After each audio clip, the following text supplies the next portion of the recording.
aduudhaan qopheessa. Dulluma dookeessa bareeda fuularraa jaalatamuu keetiin natiin booniin arraa. Addunyaan fiixeessa aduudhaan qopheessa. Dulluma dookeessa bareeda fuularraa jaalatamuu keetiin natiin booniin arraa.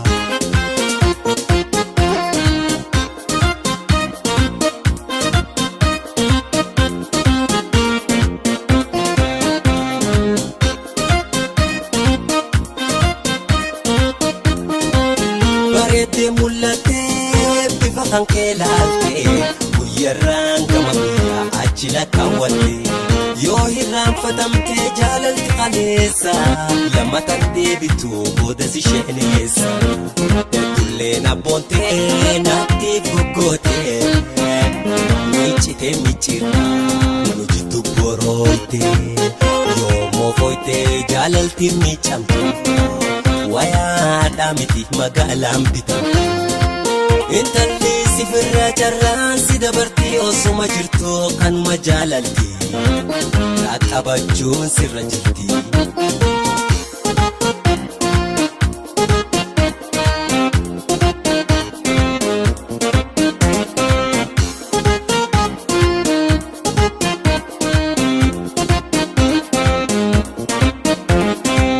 Sammuu qacalee ijoollummaa boqonnaa dhoorkitee.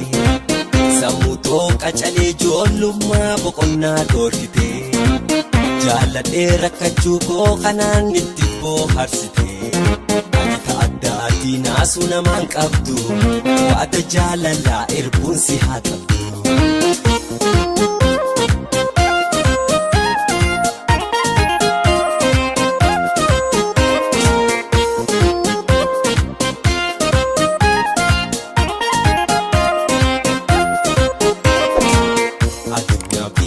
Aduudhaan qopheessa.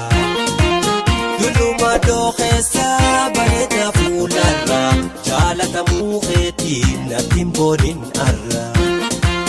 Addunyaan fiixeessa aduudhaan qopheessa. Dulluma dookeessa bareeda fuularraa jaalatamuu keetiin natiin booniin arraa.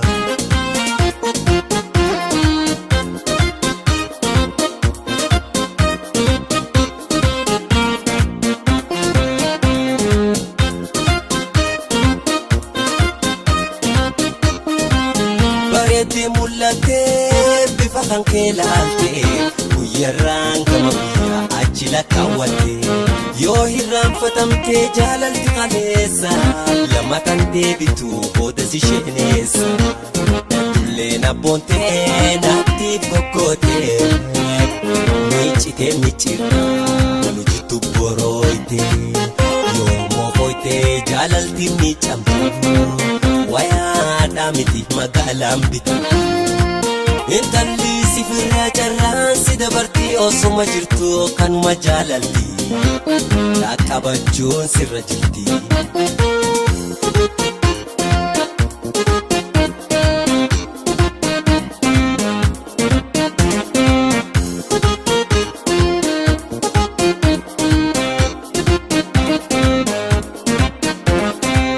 Sammuu qacalee ijoollummaa boqonnaa dhoorkitee. Sammuu qacalee ijoollummaa boqonnaa dhoorkitee. Jaalladhee rakkachuu koo kanaan itti booharsitee. Ati adda adii naasuu namaan qabdu waada jaalalaa erbuun si haa qabdu.